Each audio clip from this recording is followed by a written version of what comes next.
বিসমিল্লাহির রহমানির রহিম।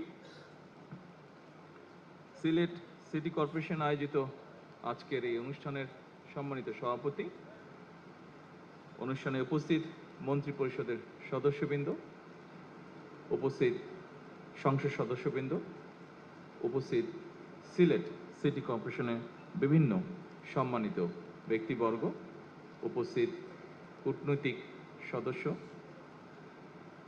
উপস্থিত সাংবাদিক ভাইরা এবং সিটি কর্পোরেশনের সকল কর্মকর্তা এবং কর্মচারীবৃন্দ, আসসালামু আলাইকুম।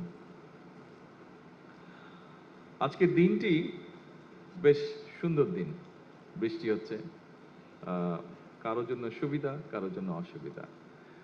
হয়তো বৃষ্টি না থাকলে আমাদের আজকের এই অনুষ্ঠানটি হয়তো আরো অনেক সুন্দর হতো, আমরা আরো অনেক মানুষের উপস্থিতি এই অনুষ্ঠানে পেতাম। সকল উপস্থিতিবৃন্দ, আমার পূর্বে যে সকল বক্তা বক্তব্য রেখে গিয়েছেন, ওনারা সিলেট সিটি কর্পোরেশনের অথবা সামগ্রিকভাবে সিলেট জেলার বিভিন্ন বিষয়ে ওনারা আলাপ করেছেন। আপনারা নিশ্চয়ই খেয়াল করেছেন, আমরা সরকার গঠন করার পূর্বে নির্বাচনী প্রচারণ অভিযানের সময় আমরা আমাদের ম্যানিফেস্টো এবং নির্বাচনী বক্তব্যে অনেকগুলো কথা বলেছিলাম। যেমন একটি কথা বলেছিলাম যে সমগ্র বাংলাদেশেই যেই সমস্যাটি আছে, সিলেট সিটি কর্পোরেশন, সিলেট জেলা সহ সিলেট বিভাগেও এই সমস্যাটিতে আছে। প্রথমেই যেই কথাটি শুরু করেছি যে বৃষ্টি হচ্ছে আজকে, এই বৃষ্টির কারণে আমি যখন এয়ারপোর্ট থেকে নেমে আসছি শহরের দিকে, বৃষ্টির কারণে দেখেছি বিভিন্ন জায়গায় একটু একটু করে পানি জমে গিয়েছে। এবং বৃষ্টি যদি আর একটু বেশি হয়, হয়তো এরই ভিতরে অনেক জায়গা আছে যেখানে কিছু জলাবদ্ধতাও তৈরি হয়েছে। এরই ভিতরে আমরা দেখেছি পাহাড়ি ঢল, অতিবৃষ্টি সবকিছু মিলিয়ে সুনামগঞ্জ এলাকার বিরাট একটি অংশে কৃষকরা বিশেষ করে ক্ষতিগ্রস্ত হয়েছে, তাদের ফসল ক্ষতিগ্রস্ত হয়েছে। সুনামগঞ্জ ছাড়াও আরও যেগুলো হাওর অঞ্চল আছে বাংলাদেশের বিভিন্ন জায়গায়, কিশোরগঞ্জ আছে, নেত্রকোনা আছে, ময়মনসিংহের ওদিকে আছে, এরকম অনেকগুলো জেলায় এরই ভিতরে বিভিন্ন জায়গায় কৃষকরা বিশেষ করে ক্ষতিগ্রস্ত হয়েছে। শহরগুলো তো আছে। কিছুদিন আগে আপনারা দেখেছিলেন চট্টগ্রামের কিছু নিউজ এসেছিল, যদিও সেটার মধ্যে পরে আমরা দেখেছি পুরোপুরি সত্যতা ছিল না। যাই হোক, আমরা দেখেছি অতিবৃষ্টির কারণে জলবদ্ধতা। এই সকল বিষয়কে বিবেচনা করে এর আগে সবচেয়ে প্রথমে খুব সম্ভবত সচিব সাহেব উনি সিলেট সিটি কর্পোরেশনের নাগরিকদের পানির চাহিদা পূরণ করতে গিয়ে একটি কথা বলেছেন যে যে পরিমাণ চাহিদা প্রতিদিনের পানির, তার অধিকাংশটাই আন্ডারগ্রাউন্ড থেকে ওনারা তুলছেন এই পানিটা। অর্থাৎ আন্ডারগ্রাউন্ড ওয়াটার লেভেল যেটা আছে সেটা ধীরে ধীরে নিচে নেমে যাচ্ছে, অল্প অংশই ওনারা নদী থেকে আনতে পারছেন। এই সকল কিছু বিষয় মাথার মধ্যে রেখে বিবেচনা করে আমরা তখন বলেছিলাম যে খাল খনন একটি কর্মসূচি আমরা দিয়েছিলাম সারা দেশে। এই কর্মসূচির কথা বলেছিলাম এবং সরকার গঠনের সাথে সাথে আমরা এই কর্মসূচিটাকে শুরু করেছি। এই কর্মসূচির লক্ষ্য বা উদ্দেশ্য কিন্তু এই সমস্যাগুলোকে অ্যাড্রেস করার জন্য। আন্ডারগ্রাউন্ড ওয়াটার লেভেল যেটা আছে সেটা শুধু সিলেট সিটি কর্পোরেশনে নয়, এই সমস্যা ঢাকাতেও আছে, এই সমস্যা অন্য অনেক শহরগুলোতেই আমাদের আছে। আমাদের জন্য যেটি একটি বড় সমস্যা হচ্ছে, যেভাবে আমরা মাটির নিচে যে পানি আছে এটিকে যে টেনে তুলছি, এছাড়াও কৃষিকার্যের জন্য একই কাজ আমরা করছি, এটি ধীরে ধীরে একটি ভয়াবহ অবস্থার দিকে নিয়ে যাচ্ছে পুরো পরিস্থিতিকে। আমরা যদি এই পরিস্থিতিটাকে এখনই অ্যাড্রেস করতে চাই, তাহলে সবচেয়ে প্রথম যে উপায়টি হচ্ছে আমাদেরকে খাল খনন করতে হবে। এবং খাল খননের মাধ্যমে এই যে পানিগুলো, দেখুন বর্ষার সময় এই যে বৃষ্টির সময় এত পানি আসছে, এত পানি এসে জলাবদ্ধ তৈরি হচ্ছে, তারপরে আমরা কোনোভাবে পানিটাকে সরিয়ে দিচ্ছি, পানিটা কিন্তু নদী দিয়ে নেমে সমুদ্রে চলে যাচ্ছে, অর্থাৎ এই পানিটাকে আমরা ব্যবহারও করতে পারছি না।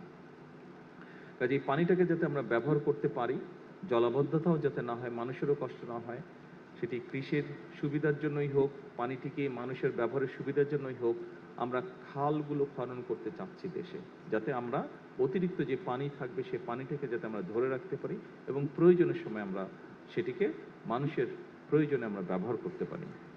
আজকে এই অনুষ্ঠানে আসার আগেই সিটি কর্পোরেশনের জলাবদ্ধতার নিরসনে একটি প্রকল্পের কাজ শুরু হবে, সেটির ভিত্তিপ্রস্তর আমি স্থাপন করে এসেছি।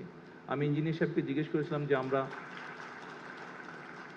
ওনারা যেই প্রেজেন্টেশন দিয়েছেন তারপরে যেটা আমি বুঝতে পেরেছি যে এই কাজটি সম্পন্ন হলে আমরা ধরে নিতে পারি ইনশাল্লাহ সিলেট শহরে জলাবদ্ধতা হবে না, অতিবৃষ্টি হলেও বা বৃষ্টি হলেও জলাবদ্ধতা হবে না। তবে অবশ্যই এখানে আরেকটি বিষয় আমাদেরকে খেয়াল রাখা প্রয়োজন, যেই সমস্যাটি শুধু সিলেটে নয়, যেই সমস্যাটি আমাদের প্রায় সবগুলো শহরে সামগ্রিকভাবে হয়তো সমগ্র দেশেই আছে। এখানে মুক্তাদি সাহেব একটু আগে আমাকে বলছিলেন যে সুরমা নদীতে খুব সম্ভব সচিব সাহেবের বক্তব্যের মধ্যে বোধহয় বিষয়টি ছিল যে সুরমা নদীতে বিভিন্ন পলিথিন থেকে আরম্ভ করে প্লাস্টিক থেকে আরম্ভ করে টিন থেকে পড়তে পড়তে যে স্তরটা জমা হয়েছে বেশ পুরু হয়ে গিয়েছে। প্রায় বছরখানেক আগে, তখন তো অবশ্যই আমি লন্ডনে ছিলাম, সেখানে আমি যে কোনো একজন ভদ্রলোকের সাথে আলাপ করছিলাম যার কিছু এক্সপার্টিস রয়েছে এই বিষয়গুলোর উপরে। এবং ঢাকার যে বুড়িগঙ্গা নদীর কথা আপনারা সকলেই জানেন, নাম শুনেছেন, সকলে না দেখলেও নাম শুনেছেন। সেই বুড়িগঙ্গা নদীতে ওনাদের বক্তব্য অনুযায়ী প্রায় 2 মিটার মানে 5-6 ফিটের মতন প্রায় স্তর জমে গেছে নিচে, এত স্তর জমে গেছে ময়লা জমে জমে। এই বিষয়টি কম বেশি প্রায় সবগুলো বাংলাদেশের শহরের ক্ষেত্রেই প্রযোজ্য, এবং এই বিষয়টিকে যদি আমরা এখনই অ্যাড্রেস করা না ধরি তাহলে একটা সমস্যার মধ্যে পড়তে হবে। বুড়িগঙ্গা নদীর পানি অসম্ভব রকম বিষাক্ত হয়ে গিয়েছে।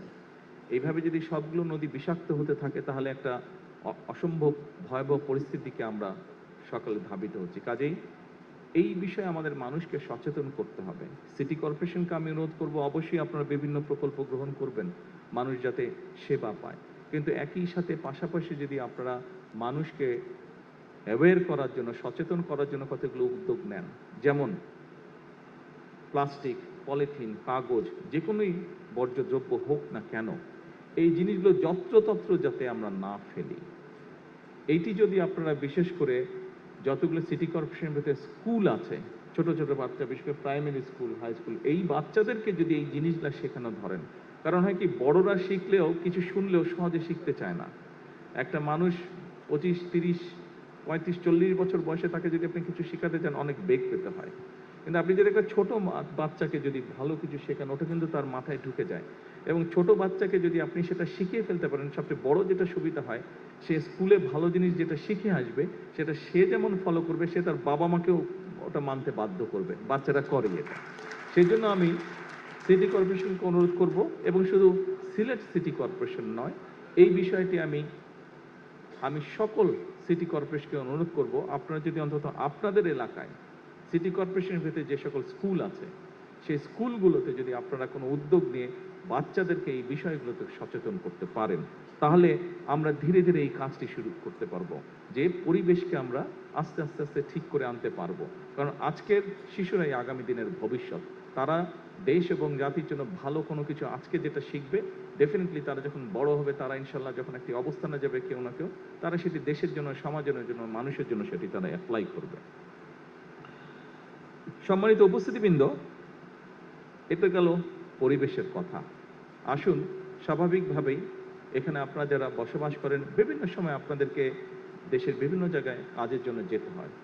নির্বাচনের সময় যখন আমি এসেছিলাম, আমি প্লেনে এসেছিলাম, কিন্তু যাবার সময় আমি বাই রোড গিয়েছিলাম নির্বাচনী জনসভা করতে করতে। এবং সেদিন আমি বলেছিলাম যে সিলেট থেকে লন্ডন যেতে খুব সম্ভব 9-9.5 ঘন্টা সময় লাগে, কিন্তু বাই রোড যাবার অবস্থা, রাস্তার অবস্থা এতই খারাপ, ঢাকা সিলেট অবস্থা, যে মনে হয় প্রায় 10 ঘন্টা সময় লেগে যায়। এবং সেদিন বলেছিলাম যে আমরা সরকার গঠন করতে সক্ষম হলে ইনশাল্লাহ আমরা এই কাজটিতে হাত দেব যাতে এটা দ্রুত হয়। সরকার গঠন করার পরে এই দায়িত্বে যে মন্ত্রণালয় আছে, আমি তাদের সাথে কথা বলেছি। আমি তখন জানতে পারলাম যে খুব সম্ভবত কাজটি যখন শুরু হয়, বিভিন্ন জায়গায় তাদের যে কোম্পানিগুলো কাজ করবে তাদের যে সাইট অফিস থাকে, সেখানে জমি অ্যাকোয়ার করতে হয় সাইট অফিস, এবং বিভিন্ন কারণে 11টি জায়গায় যেখানে সমস্যা রয়ে গিয়েছে, প্রশাসনিক সমস্যা রয়ে গেছে, সেই এছাড়াও কিছু সমস্যা আছে যে কারণে কাজটি বন্ধ হয়ে পড়েছিল। সংশ্লিষ্ট মন্ত্রণালয় উদ্যোগ নিয়েছে। আমি আশা করছি ইনশাল্লাহ দ্রুততম সময়ে আমরা এই কাজটি শুরু করতে পারবো, রাস্তার কাজ আমরা শুরু করতে পারবো। সময় লাগবে, তবে কাজটি শুরু করলে ইনশাল্লাহ শেষটা এক সময় হবে, এবং আগামী কয়েক বছরের মধ্যে আমরা এটা ইনশাল্লাহ শেষ করতে পারবো। এবং তার ফলে যেটা হবে, মানুষের যাতায়াতে, ঢাকা টু সিলেট, সিলেট টু ঢাকা যাতায়াত, বাই রোড যাতায়াতের এত কষ্ট মানুষকে ইনশাল্লাহ ভোগ করতে হবে না। সম্মানিত উপস্থিতিবৃন্দ,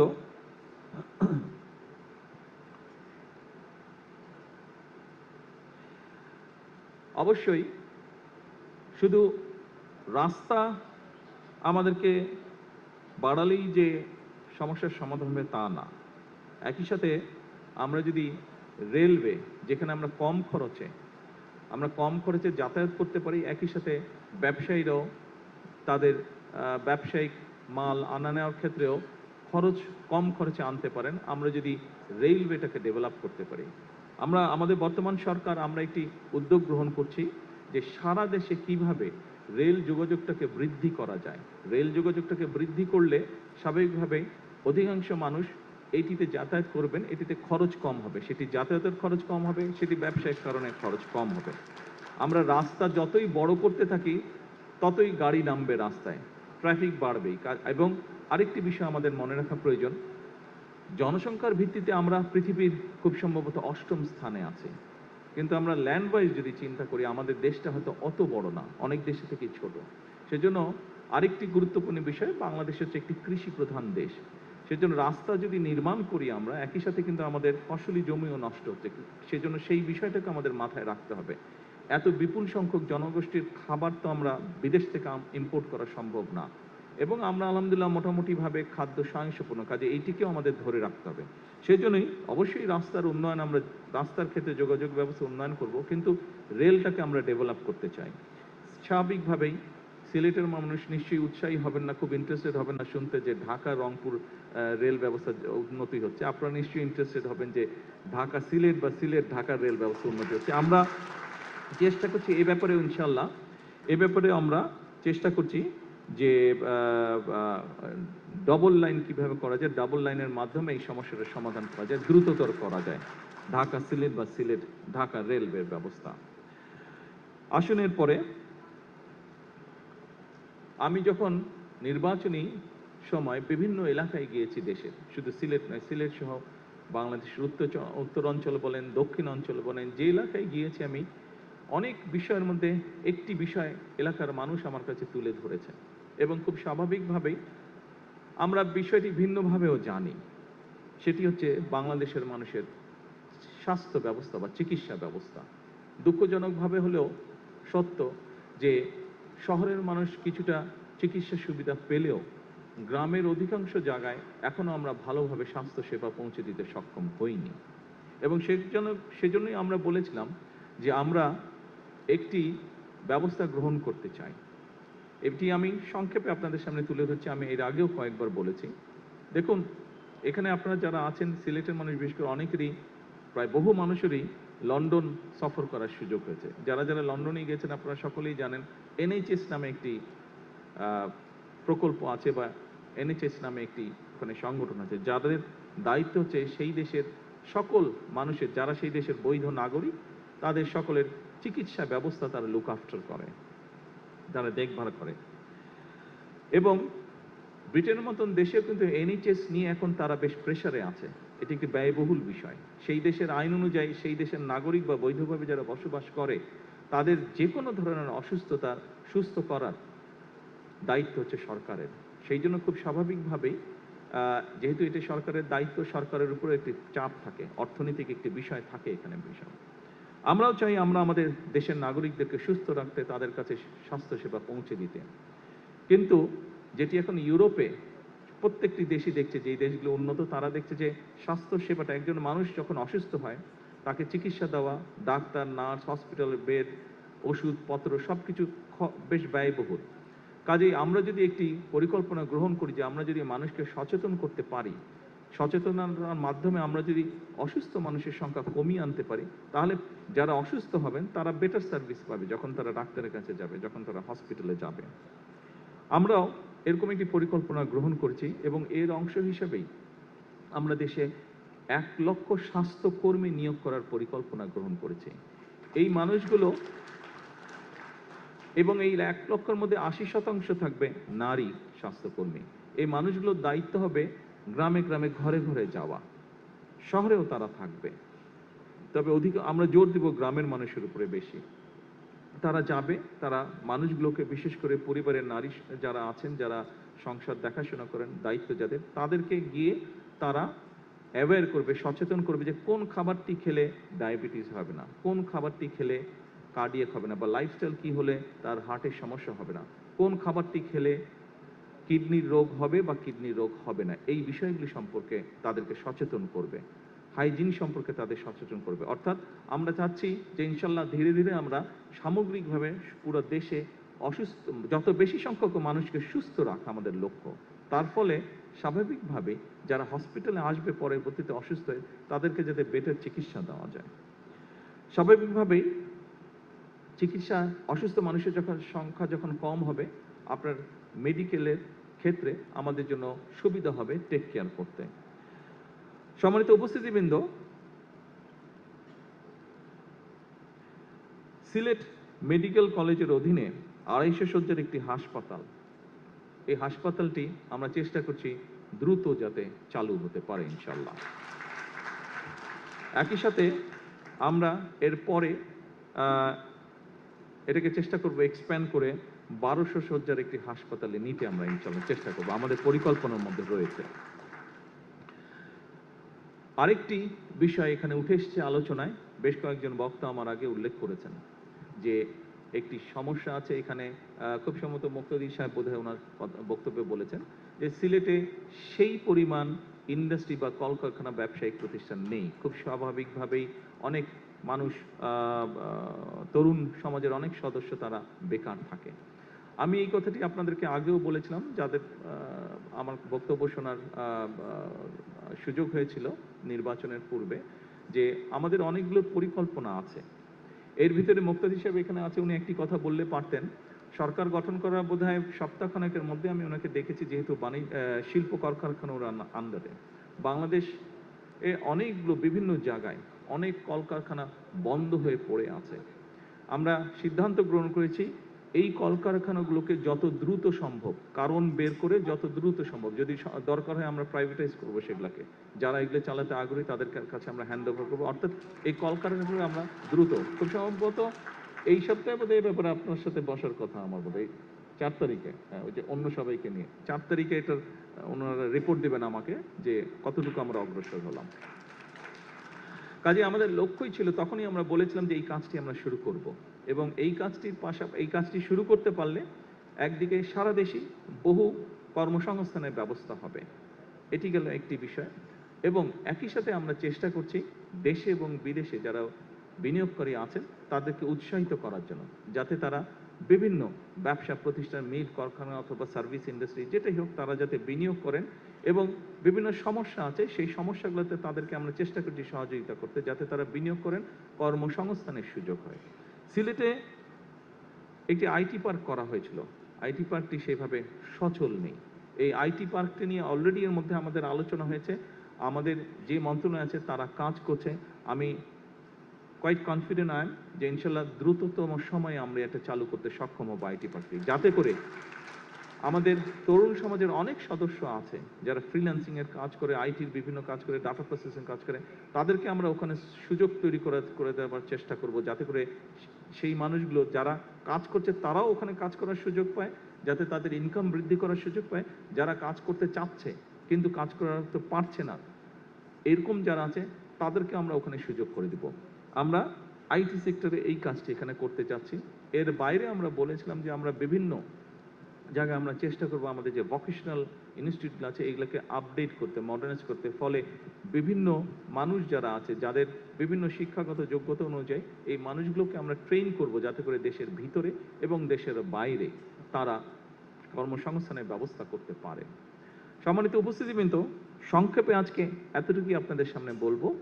এই হচ্ছে আমাদের পরিকল্পনা, আমরা কি কি চিন্তা করেছি এবং এরই ভিতরে সেই চিন্তাগুলো বাস্তবায়নের জন্য কি কি উদ্যোগ গ্রহণ করেছি আপনাদের সামনে আমি আজকে তুলে ধরলাম। দেখুন,